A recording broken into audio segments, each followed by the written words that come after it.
আমরা যখনই কোনো ভুল কাজ করি, সেটা যদি আমাকে কেউ দেখিয়ে দেয় যে ভাই তুই কেন এই ভুল কাজটা করছিস, তখন আমরা ওই ভুল কাজের সপক্ষে কিছু ডিফেন্স তৈরি করি।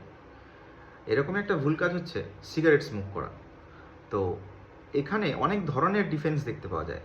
যে আপনি কোনো স্মোকারকে যদি জিজ্ঞেস করেন যে তুই সিগারেট স্মোক করিস না, সে অনেক ধরনের ডিফেন্স, অনেক ধরনের কারণ দেখাবে যার জন্য সে সিগারেটটা স্মোক করে।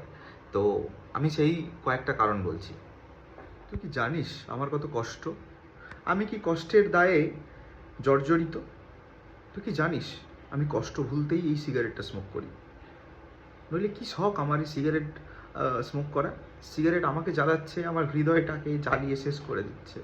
শুধু এটাকে ঢাকা রাখতে আমি সিগারেট স্মোক করি। আমি তো অত স্মোক করি না, অকেশনালি অকেশনালি অকেশনালি করি। ওই ধরো দিনে 4-5টা অকেশনালি করি।